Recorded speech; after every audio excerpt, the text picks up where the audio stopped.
So for this next set of exercises, we're going to start with the same finger pattern that we used at the beginning. So it's this one. And now we're going to, instead of switching fingers, we're actually going to reach to different frets. So this first one, I'm going to reach my first finger back a fret. And it might be a good idea just to go back and forth between those two positions right there, and feel that independent movement of that first finger, and make sure that it's not disturbing the other fingers or pulling them, or your hands getting too tense. Another thing that will help with stretching is trying not to use the friction of the pressure that you're putting on the strings to help you reach all the time. I mean, if you can just lightly touch your fingers above where the notes are going to be and just make the movements that you need to make, sometimes that's a really good exercise.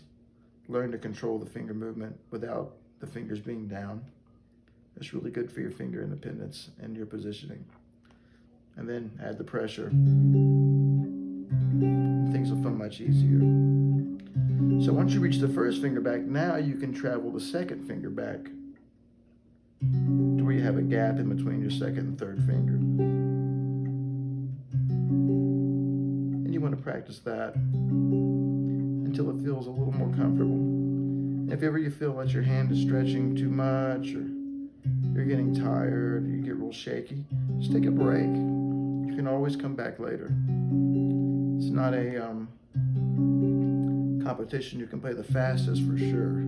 God, I know so many fast players that can't play one note in 10. It's sad, really. So you should just really take your time and make your mantra of technique and development like an ease of playing, everything needs to be easy all the time. And if it's not, just relax. It's the other thing with these kind of stretching exercises. You really have to make yourself relax. This is not a time to get tense.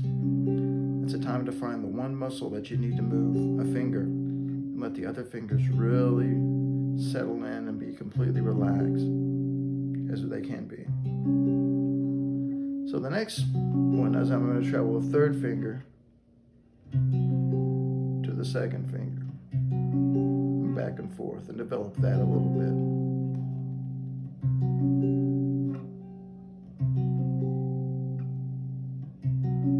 Notice I'm letting the strings kind of ring out in between the positions, and you can do that too.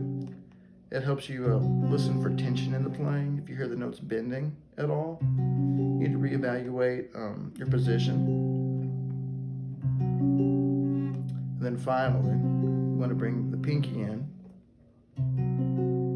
Let's go back and forth between those two positions.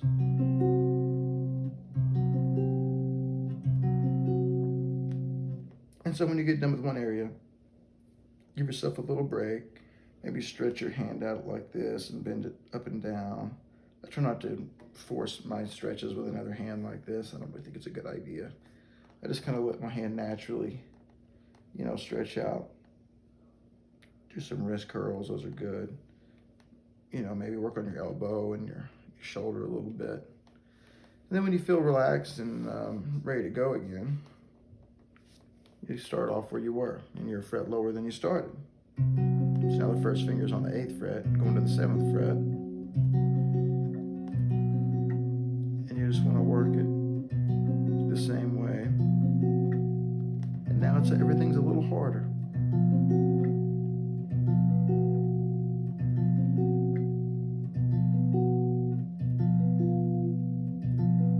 You're always trying to find balance in the technique, where you're not bending strings all around. So that's the premise of that exercise, and we could continue it on down the neck, but that would take a little longer than I want to do for this video, as long as it's already going to be. So, you can do them on the other strings too, obviously. And if you're doing them on the high strings, you'll notice it gets a lot harder to use minimal pressure that you need to use. When you're going to start listening and you're going to hear those strings bending and the pitch getting a little away from you, and you don't want to do that. want to keep the pitch really good in tune.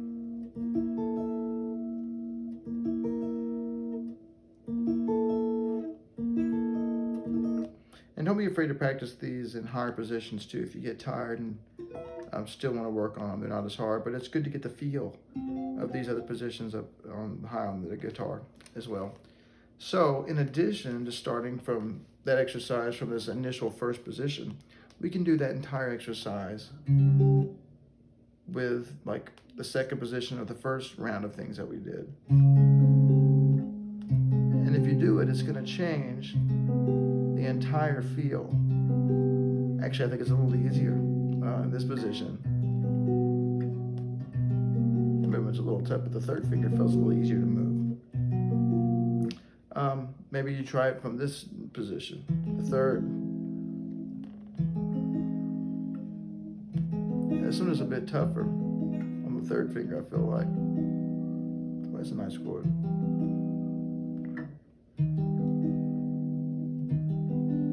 We'll talk a little more about these chords and some possible scales they belong to at the end. Kind of an advanced topic if you want to visit it. It's kind of advanced. So you can do stuff like that.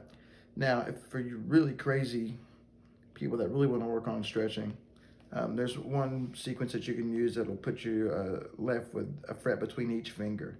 You may not want to practice this one for more than 5 or 10 minutes a day. So you're going to move the first finger first, then take the second finger with it, then maybe the first finger again, then the third finger, then the second finger, then the first finger again.